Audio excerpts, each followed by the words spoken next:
Merry Christmas buat semua jemaat AFJ Farsaus di Salatiga dan juga semua jemaat Tuhan yang sedang bergabung bersama-sama untuk menikmati, mendengarkan dan mengalami Christmas at home bersama dengan kami semua di sini. Nah, syutingnya ini di rumah Pastor Sam di Salatiga di sini. Jadi suasananya agak nyantai, it's homey. Ya, karena memang tema Natal kita dan mungkin juga ini tema Natal dari mungkin Indonesia kali atau banyak keluarga-keluarga Indonesia yang biasanya Natal ini liburan kemana, ke Bali, ke Singapura, ke Amerika, Vietnam, mungkin Natal ini sudah punya plan, tapi hari ini dipaksa dan terpaksa mungkin buat beberapa, ya. Dan harus merayakan Christmas di rumah bersama-sama. So, hari ini saudara yang bersama dengan keluarga sedang celebrating Christmas bersama-sama di rumah. Saya ingin menyampaikan beberapa pesan di Christmas ini, di Natal ini. Saya sebut pesan ini 4D Christmas ini. Christmas at home ini 4D. Berapa D-nya saudara? 4. Oke, jadi ingat 4D, ya, not 4G, 4D. 4D ini pesan Natal yang saya ingin saudara catat di roh saudara, catat di hati saudara, catat di handphone saudara mungkin, atau di notebook saudara. Sehingga ini menjadi pesan, sekaligus ini juga menjadi sebuah persiapan, ya, transisi sudah masuk ke 2021. Saya berdoa supaya pesan ini juga akan menjadi prophetic buat saudara untuk situasi hari ini dan juga memasuki tahun 2021 nanti. Yang kita akan masuki dalam waktu 6 seminggu lagi kurang lebih, ya. Oke, yang pertama, D yang pertama adalah ini. Kita sedang hidup apa yang saya sebut the divine disruption. Not just divine interruption, tetapi divine disruption. Kalau interupsi, ya itu bisa saja ada orang angkat tangan, mungkin di rapat begitu, interupsi Pak Ketua. Ya, tapi kemudian setelah itu balik lagi, rapatnya lanjut dan interupsinya bisa diterima, bisa tidak, ya, dan lanjut lagi. Itu interupsi seperti kebanyakan di DPR atau sidang-sidang seperti itu. Tapi yang terjadi hari ini is not just a divine interruption, but divine disruption. Ya, disrupsi di mana Tuhan sedang berbicara buat kita, Tuhan sedang mengalihkan kita, Tuhan sedang membawa kita untuk melakukan manuver dan melakukan sebuah perubahan yang buat beberapa kita mungkin sangat ekstrim sekali. Beberapa kita akan perubahan disruption ini membuat kita balik arah yang berbeda. Beberapa melakukan U-turn. Beberapa saudara mungkin betul-betul nggak nyaman banget di hari-hari ini. Ya. Nah, lihat bersama dengan saya dalam Matius pasalnya yang ke-1 ayat yang ke-18. Kita akan ambil dari beberapa ayat-ayat yang biasa kita khotbahkan di Christmas seperti ini. Nah, yang pertama, ayat Pasal 1 Matius ayat yang ke-18. Dikatakan demikian, kelahiran Yesus Kristus adalah seperti berikut. Pada waktu Maria ibunya bertunangan dengan Yusuf. Ya. Maria bertunangan dengan Yusuf. Jadi kalau orang sudah sampai fase tunangan, berarti itu sudah tinggal satu step lagi kepada pernikahan. Perayaan besar-besaran, celebration, long celebration buat budaya Ibrani, jadi pasti sudah persiapan. Nah, kalau saudara mungkin ada yang sudah tunangan mungkin tahun ini, atau mungkin bulan ini tunangan, pasti dari sekarang saudara sudah memikirkan IO-nya siapa, ya tempatnya di mana, sudah di booking gedungnya, kemudian cateringnya, baju pengantinnya pasti sudah ukur, karena biasanya jarak dari tunangan sampai kepada pernikahan itu pasti tidak terlalu lama. Ya, Oleh karena itu pasti kalau sudah tunangan, sudah positif, saudara sudah mungkin DP gedung, sudah DP IO, DP mungkin pengisi acara di wedding saudara. Nah, bayangkan, imagine Maria dan Yusuf seperti itu. Oke. Jadi kelahiran Yesus Kristus adalah seperti berikut. Pada waktu Maria ibunya bertunangan dengan Yusuf, ternyata ia mengandung dari Roh Kudus sebelum mereka hidup sebagai suami istri. Nah, dalam Injil yang lain, dalam Injil Lukas dikatakan begini, pada bulan ke-6 malaikat Tuhan datang kepada Maria yang sudah bertunangan dengan Yusuf. Dan kemudian memberitahu bahwa kamu akan mengandung dan melahirkan seorang anak laki-laki namanya Yesus, karena dia akan menyelamatkan Israel dari dosanya. Wow. Imagine ini, saudara, mungkin kalau sekarang, mungkin saudara sedang teleponan. Atau mungkin saudara baru saja chattingan dengan calon suamimu. Kemudian tiba-tiba malaikat datang di kamarmu dan berkata, hey, sorry, aku akan merubah semua agendamu. Aku akan melakukan sebuah interupsi, bahkan disrupsi buat sejarah hidupmu akan berubah total. Kamu akan mengandung dengan seorang anak. Dan ini dari Roh Kudus, bayi yang ada dalam kandunganmu ini. Nah, bayangkan ini saudara, betapa syok, betapa kaget, betapa tidak nyaman, betapa takut, dan kemudian pasti paniknya luar biasa Maria pada waktu itu. Dia panik, saya bisa bayangkan itu. Dia sudah persiapkan acara weddingnya, sudah booking tempat, dan kemudian Tuhan datang lewat malaikat Gabriel dan melakukan sebuah, bukan lagi interupsi tapi disrupsi, mengganggu semua agendanya dia. Mengalihkan, merubah, ya, merubah seluruh agenda yang dia sudah rencanakan. Dan ini yang terjadi hari-hari ini. Di masa COVID ini, COVID menjadi cara, menjadi suara Tuhan buat beberapa saudara. Bahwa Tuhan sedang melakukan disruption. Tuhan ingin saudara melakukan sebuah perubahan. Tuhan ingin saudara berubah. Tuhan sedang menarik perhatian saudara hari-hari ini. Ya. Kebangetan sekali lagi kalau pada masa COVID seperti ini, yang sudah 70 juta lebih di seluruh dunia terjangkit oleh virus corona ini. Dan belum lagi ratusan ribu, yang entah jutaan sudah yang meninggal karena corona ini. Kalau saudara melihat situasi ini, saudara masih juga mengeraskan hati, saudara masih juga mempertahankan ego, mempertahankan ambisi saudara, mempertahankan plan saudara, mempertahankan tetap rencanamu, tetap engkau lakukan, tetap kejar itu. Kebangetan banget. Nah, ini yang terjadi dengan Maria dan Yusuf. Jelas mereka harus memutuskan waktu itu. Apakah mereka mau move on tetap dengan agenda mereka, dengan mimpi mereka, dengan rencana mereka, atau mereka mengizinkan untuk Tuhan melakukan disrupsi ini, melakukan pengalihan ini, melakukan interupsi ini buat mereka, yang membawa mereka untuk menjadi alat Tuhan, menjadi bejana Tuhan yang luar biasa.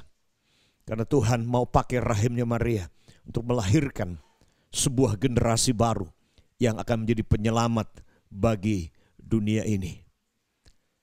Hari ini Tuhan mungkin lagi bicara buat saudara dan berkata, tanggalkan mimpimu, tanggalkan agendamu dulu, tanggalkan semua perencanaanmu walaupun itu baik, karena Tuhan mau pakai hidup saudara. Agendamu, rencanamu seperti Maria dan Yusuf itu pasti luar biasa sekali buat Yusuf dan Maria, sebuah pencapaian. Buat keluarga Yusuf dan keluarga Maria juga akan merupakan sebuah pencapaian dan status sosial, kehormatan di tengah masyarakat. Tetapi apa yang Tuhan lakukan kepada Maria dan Yusuf? Tuhan sedang berkata bahwa rencanaku, agendaku ini lebih besar dari sekedar dirimu dan pernikahanmu, bahkan nama besar keluargamu. Rencanaku ini lebih besar dari dirimu sendiri, karena ini menyangkut keselamatan bangsa bahkan dunia.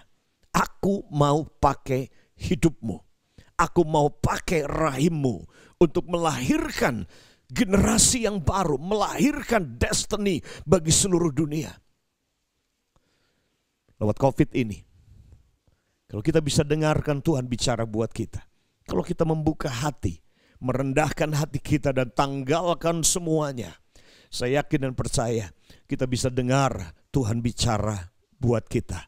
Bahwa rencanaku itu jauh lebih besar dari rencanamu. Rancanganku itu jauh lebih besar dari rancanganmu. So, D yang pertama adalah divine disruption. Gangguan ilahi. Karena Tuhan mau pakai hidup saudara. Dan Tuhan punya rencana yang besar bagi hidup saudara. Sebagaimana Tuhan mengganggu rencananya Yusuf dan Maria yang sudah bertunangan, persiapan mau menikah, ya Tuhan bikin berantakan sebuah rencananya dia. Rendahkan diri saudara dan berkata, ya Tuhan, aku mau. Engkau Tuhan, bukan aku yang Tuhan, tetapi Engkau adalah Tuhan dalam situasi dan keadaan ini. Jadikan dia raja, jadikan dia Tuhan dalam hidup saudara. Yang kedua, D yang kedua adalah a divine suddenly of God.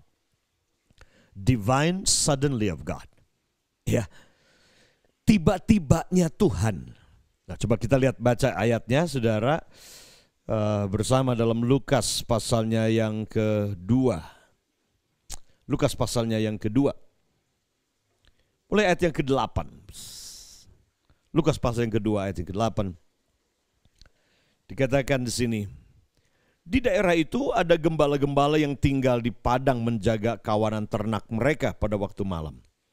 Tiba-tiba berdirilah seorang malaikat Tuhan di dekat mereka. Perhatikan kalimat itu, tiba-tiba berdirilah seorang malaikat Tuhan di dekat mereka. Dan kemuliaan Tuhan bersinar meliputi mereka. Dan mereka sangat ketakutan. Lalu kata malaikat itu kepada mereka, jangan takut, sebab sesungguhnya aku memberitakan kepadamu kesukaan besar untuk seluruh bangsa. Dan inilah tandanya bagimu, kamu akan menjumpai seorang bayi dibungkus dengan lampin dan terbaring di dalam palungan. Dan tiba-tiba, nah kata ini muncul lagi. Ya, dalam satu perikop ini, saudara, 2 kali kata tiba-tiba, kata suddenly. Tiba-tiba tampaklah bersama-sama dengan malaikat itu sejumlah besar bala tentara surga yang memuji Allah. Sudah bisa baca, lanjutkan terus. Para gembala dikejutkan. Mereka shock. Mereka tidak pernah bermimpi. Saya yakin ketika mereka bangun pagi itu dan membawa dombanya ke padang memberi makan mereka. Dan tiba malam mereka ada di gua-gua, domba-dombanya masuk supaya tidak kedinginan malam hari itu. Dan mungkin para gembala ini sedang ada di luar gua itu. Sedang melihat bintang, melihat cakrawala di malam hari. Dan tiba-tiba ada sesuatu yang berbeda malam hari itu. Ada divine encounter. Ada divine visitation, ada sebuah kunjungan ilahi, ada sebuah pertemuan supranatural yang terjadi, ada sebuah pengalaman yang ilahi yang para gembala ini alami. The divine suddenly of God. Tiba-tibanya Tuhan. Dan ini yang terjadi juga hari-hari ini. Sepanjang tahun 2020 ini. Saya yakin kalau ada satu kata yang kita boleh tangkap dan kita mungkin merema kata itulah kata yang tiba-tiba, mendadak, suddenly. Tiba-tiba suddenly artinya sesuatu yang kita tidak merencanakannya. Sesuatu yang kita tidak duga sebelumnya. Kita tidak bisa mengaturnya sebelumnya. Sehingga kita tidak bisa mempersiapkan diri untuk itu. Itu yang terjadi dengan gembala di sini. Mereka mengalami the suddenly of God. Mereka mengalami encounter Tuhan. Mereka mengalami malaikat Tuhan berdiri di depan mereka. Bayangkan itu. Itu akan menjadi sangat menakutkan tentunya buat para gembala ini. Orang sederhana, orang yang biasa, bukan imam, bukan nabi. Tapi kemudian malaikat Tuhan datang menghampiri mereka, berdiri di depan mereka. Dan dikatakan kemuliaan Tuhan bersinar meliputi mereka dan mereka sangat ketakutan. Sangat ketakutan. Tapi kemudian malaikat itu berkata, jangan kamu takut. Sebab sesungguhnya aku memberitakan kepadamu kesukaan besar untuk seluruh bangsa. Pesan suddenly-nya. Di dalam suddenly di mana mereka panik dan ketakutan. Tuhan mengatakan 3 hal. Yang pertama, don't be afraid. Jangan takut. Jangan takut. Yang kedua, Tuhan berkata, aku datang membawa kesukaan besar. Kesukaan besar, good news. Dan yang ketiga adalah ini bukan cuma untuk kamu, tapi untuk seluruh dunia. Good news. Inilah Natal. Natal berbicara tentang good news. Kabar baik. Kabar baik bahwa Papa kita di surga sangat mencintai kita. Papa kita, dia mengutus anaknya yang tunggal untuk kita. Untuk menyelamatkan kita. Ini kabar baik. So siapkan diri saudara untuk the suddenly of God. Suddenly. Kalau selama ini saudara mendengar kabar buruk tentang bisnis saudara yang mungkin berantakan, keluarga yang berantakan. Tapi siapkan diri saudara untuk the suddenly of God. Tiba-tiba saudara akan mendengar berita yang baik. Berita yang baik, a good news dari Tuhan. Bahwa bisnis saudara bisa dipertahankan. Rumah saudara bisa dipertahankan. Keluarga saudara dipulihkan dan disembuhkan. Anak-anak saudara dapat beasiswa. Bisa dipertahankan. Good news. Suddenly. Tiba-tiba saudara pintu berkat terbuka buat saudara. Tiba-tiba pintu pekerjaan yang baru dibukakan bagimu. Tiba-tiba bagi saudara yang mungkin di PHK karena COVID ini, dirumahkan. Tiba-tiba ada bisnis yang baru muncul. Ada startup yang baru, ide-ide bisnis yang baru muncul. Tiba-tiba orang mempercayakan tanahnya untuk saudara kelola. Tiba-tiba orang mempercayakan sesuatu yang saudara pikir tidak mungkin. Prepare for the suddenly of God. Siapkan diri saudara untuk mujizat yang tiba-tiba, untuk berkat yang tiba-tiba, untuk pintu anugerah terbuka buat saudara, pintu pekerjaan, pintu bisnis, peluang-peluang yang baru. Persiapkan diri saudara, sebagaimana gembala ini saudara, pintu surga terbuka buat mereka tiba-tiba. Mereka tidak bisa membukanya sendiri, tetapi Tuhan yang harus membukanya. Kita tidak bisa memaksa Tuhan menyatakan diri. Tuhan harus memilih menyatakan dirinya kepada kita. The suddenly of God. Sudah siap untuk the divine suddenly of God? Yang ketiga, a divine fulfillment. A divine fulfillment. Penggenapan ilahi. Kita membaca kisah tentang Natal. Di dalamnya ada begitu banyak janji-janji Tuhan yang digenapi. Janji-janji nubuat-nubuat Nabi Mika, Nabi Yesaya. Bahkan 6.000 tahun lalu Tuhan sendiri sudah mendeklarasikan sebuah nubuatan dalam Kejadian pasal 3. Bahwa seorang perawan, dia akan melahirkan seorang anak. Dan anak itu yang akan menginjak kepala si ular. Itu 6.000 tahun yang lalu. Ini memberitahu kepada kita bahwa Tuhan kita, Tuhan yang setia terhadap perkataannya. Tuhan kita, Tuhan yang menggenapi apa yang dia katakan, apa yang dia janjikan. Kita melihat kisah Natal adalah bicara tentang kisah penggenapan, kisah Tuhan bukan manusia sehingga dia berbohong. Semua janjinya dia katakan dan dia lakukan dan dia genapi. Dan saya mau katakan buat saudara seperti ini pesan Natal ini. Siapkan diri saudara untuk divine fulfillment.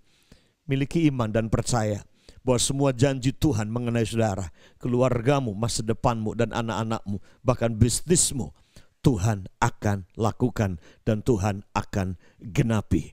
Nah, lihat saudara satu ayat ini, Lukas pasal yang ke-1 ayat 37-38, dan ini yang harus kita pegang saudara. Katakan demikian, sebab bagi Allah tidak ada yang mustahil. Kata Maria, sesungguhnya aku ini adalah hamba Tuhan. Jadilah kepadaku menurut perkataanmu itu. Lalu malaikat itu meninggalkan dia. Pegang kalimat ini, Tuhan berkata, tidak ada yang mustahil. Tidak ada yang mustahil bagi Tuhan, tetapi juga tidak ada yang mustahil bagi saudara yang percaya. Mustahil bagi seorang perawan mengandung. Mustahil untuk Yusuf bisa menerima kenyataan ini. Bahwa istrinya dia hamil oleh Roh Kudus. Yang bahkan mungkin Yusuf pun tidak mengerti apa itu Roh Kudus. Tapi apa yang mustahil bagi manusia? Tidak ada yang mustahil bagi Tuhan. Mungkin situasi saudara sedang diperhadapkan kepada situasi di mana kau menghadapi banyak kemustahilan hari ini. Tapi dengar, ayat ini berkata, tidak ada yang mustahil bagi Allah. Tidak ada yang mustahil bagi Tuhan. Dan dia juga berkata, tidak ada yang mustahil bagimu jika engkau percaya. Yang kuperlakukan adalah ambil sikap seperti Maria ini. Kata Maria, sesungguhnya aku ini adalah hamba Tuhan. Aku ini dulosnya Tuhan. Aku ini budaknya Tuhan. Itulah aku. Maria mengambil sikap merendahkan diri. Menyadari bahwa Tuhan dia adalah Adonai. Dan aku ini cuma budak dan hamba. God the Lord, the Adonai the Master. Dialah majikan, dialah Tuhan. Dan aku ini cuma hamba. Ambil sikap hati yang melayani, hati hamba seperti Maria ini. Dan kemudian dia berkata, jadilah padaku menurut perkataanmu itu. Artinya digenapilah apa yang kau katakan. Digenapilah janjimu dalam hidupku. Digenapilah kesembuhan mujizat dalam hidupku. Digenapi. Dan itu yang Maria katakan. Dan ini sikap hati yang kita harus ambil hari ini. Untuk kita mengalami D yang ketiga ini. A divine fulfillment. Karena bukan manusia, tetapi Tuhan yang akan menggenapi janjinya dalam hidup saudara. D yang terakhir, D yang keempat. D yang keempat adalah it's a divine private room. Ruang privat. Di mana Tuhan mengunjungi saudara di sana. Saya membacakan satu ayat ini dari Lukas pasalnya yang kedua. Lukas pasal yang kedua ayat yang ke-7. Dikatakan langsung ayat yang ke-7, dan ia melahirkan seorang anak laki-laki. Anaknya yang sulung. Lalu dibungkusnya dengan lampin. Dan dibaringkannya di dalam palungan, karena tidak ada tempat bagi mereka di rumah penginapan. Tidak ada tempat bagi mereka di rumah penginapan. Dalam terjemahan Amplified-nya dikatakan begini, and she gave birth to her son, her firstborn, and she wrapped him in a swaddling cloth and laid him in a manger. Why? Because there was no private room for them in the inn. There's no private room in the inn. Maria dan Yusuf jauh dari home. Perjalanan 70 mil dari kota Nazaret ke Bethlehem untuk sensus pendaftaran pada waktu itu. Dalam posisi mengandung.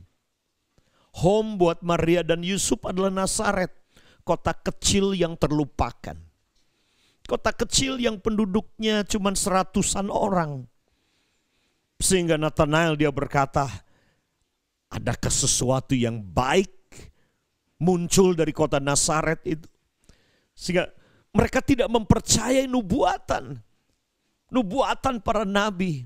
bahwa Mesias akan lahir, akan disebut Nazareth, dia akan disebut orang Nazaret. Mereka tidak mempercayai itu. Tapi buat Maria dan Yusuf, home is where Jesus is.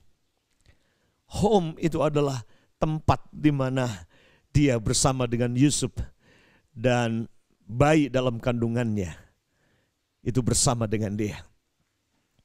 Home walaupun kecil, karena home tidak sama dengan house. Home bukan berarti sebuah kota yang besar, rumah yang besar. Tidak. House itu bicara tentang bangunan fisik secara jasmani. Tapi home ini bicara tentang di mana keluarga tinggal. Keluarga secara emosional, dia banyak memori dan sejarah di dalamnya. Home berbicara tentang atmosfer secara rohani, secara emosional yang terbangun oleh karena cinta, penerimaan. Itulah home. Jadi saya berdoa dalam Christmas at home ini, saudara. Sekali lagi, home bukan lagi bicara tentang gedung, tempat yang mewah. Tapi home yang pertama adalah where Jesus is. Tapi home juga adalah atmosfer di mana di dalamnya ada cinta, penerimaan, kasih, saling menerima satu sama lain apa adanya. Maria dan Yusuf meninggalkan home-nya dia untuk mencari home bagi sang putra Allah. Ketika sampai waktunya untuk melahirkan di Bethlehem, dia tidak menemukan tempat di sana. Karena di penginapan pada waktu itu dikatakan there's no private room. Tidak ada kamar privat, tidak ada privacy. Nah, kita bicara tentang private room. Tentang private room adalah kamar di mana banyak hal yang rahasia dilakukan di situ, yang tidak boleh banyak orang tahu. Private room adalah tempat di mana keintiman terjadi. Sesuatu yang sangat secret, sesuatu yang sangat sakral terjadi di situ. Kenapa Yesus lahir di kandang domba? Karena there is no private room. Saya berdoa hari ini supaya di rumah saudara ada private room buat Yesus. Bukan lagi general, bukan lagi public, tapi private. Tuhan ingin privacy dengan saudara. Tuhan ingin punya hubungan yang pribadi dengan saudara. Saudara tidak bisa hubungan saudara dompleng mama saudara, papa saudara, atau anak-anak saudara. Kekristenan adalah sesuatu yang private saudara dengan Tuhan. Yesus ingin lahir dalam hati saudara secara privat, secara pribadi. Dia nggak mau cuma lahir di sebuah keluarga, tapi dia ingin lahir secara privat dalam hati saudara. Dan Tuhan ingin saudara memiliki waktu privat dengan dia. Time of privacy, di mana engkau sendiri dengan Tuhan. Di mana di situ saudara akan mengalami banyak hal yang ilahi. Banyak mengalami encounter dengan Tuhan. Disitulah Tuhan menyatakan rahasianya. Disitulah Tuhan menyatakan dirinya buat hidup saudara. Ketika engkau sendirian dengan Tuhan di ruang yang private itu. Nah, saya berdoa supaya Tuhan menemukan home-nya dalam hati saudara. Menemukan home di rumah saudara, di keluarga saudara. Christmas at home adalah di mana setiap kita membuka hati buat Yesus. Bukan tempat, bukan ruang pertama-tama. But Christmas is about where Jesus is. Di mana Yesus ada di situ. Kalau Yesus ada di keluarga saudara, that's good. Dan Christmas is at home, at your house. Tapi more so, lebih dari itu. When we talk about Christmas at home, kita berbicara tentang Christ in you. Kristus di dalam kamu. Secara pribadi tinggal dalam hati saudara, dalam jiwamu, dalam pikiranmu, dalam keluargamu, dalam bisnismu. Kau membuka ruang-ruang privasi saudara untuk Yesus masuk jadi Tuhan dan Juru Selamat dalam hidup saudara. Hari ini Tuhan sedang mengetuk pintu rumah saudara, hati saudara, jiwa saudara. Dan berkata, kalau engkau buka, aku akan masuk. Dan aku akan jadikan hatimu sebagai home, hidupmu sebagai home, dan keluargamu sebagai home, di mana aku tinggal, diam, bekerja, berkarya, dan memberkati dan memakai hidupmu. Mari kita berdoa bersama-sama. Terima kasih Bapa di surga. Mari jemaat yang diberkati Tuhan. Ada 4D yang pesan Natal hari ini, Christmas at Home, kita sudah dengarkan. Izinkan Tuhan melakukan disruption dalam hidup saudara mungkin dan keluarga saudara. Siapkah saudara untuk the divine suddenly? Siapkah saudara untuk divine fulfillment? Siapkah saudara untuk divine encounter di dalam privacy hidup saudara? Maukah engkau buka hatimu untuk Yesus Kristus Tuhan masuk di sana dan menjadikan keluargamu, menjadikan hidupmu sebagai home untuk anak Allah ini di Natal ini.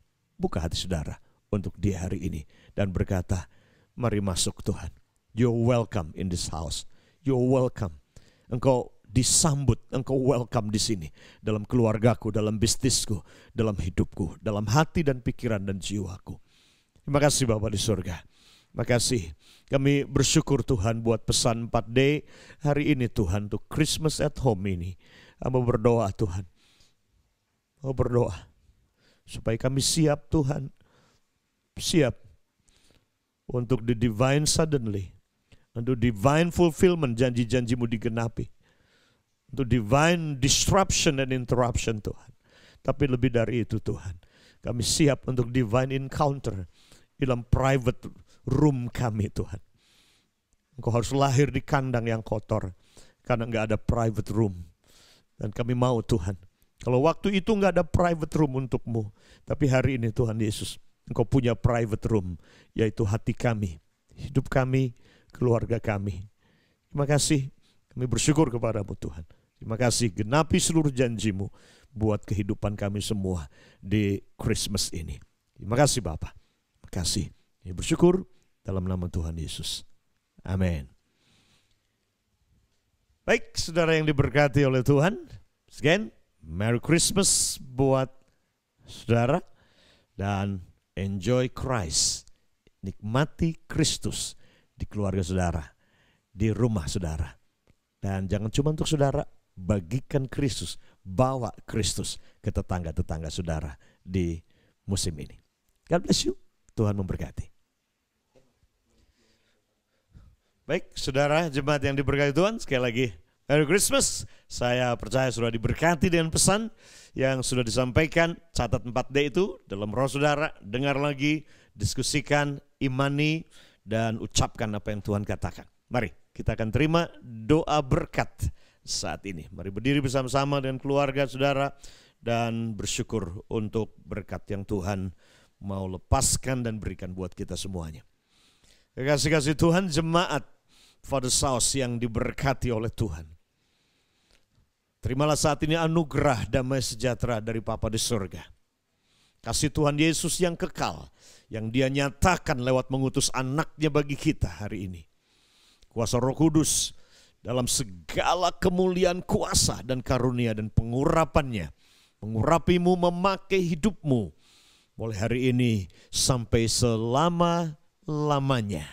Mari aminkan seluruh berkat ini. Jemaat yang diberkati oleh Tuhan, jika engkau mendengarkan suara Tuhan, jika engkau hari ini berkata, sesungguhnya aku ini hamba-Mu, dan jadi kepadaku sesuai dengan perkataanmu, maka aminkanlah seluruh berkat ini. Diberkatilah keluargamu saat ini, diberkati bisnismu, diberkati studimu, diberkati pendidikan anak-anakmu, diberkati masa depanmu, dan diberkati perjalananmu, dan semua yang kau kerjakan dengan tanganmu diberkati oleh Tuhan. Semua yang percaya katakan sama-sama, amin. God bless you. Tuhan memberkati saudara. Sampai kita jumpa di ibadah tutup tahun. God bless you. Ada pesan yang saya akan sampaikan di ibadah tutup tahun. Tuhan memberkati. Bye-bye.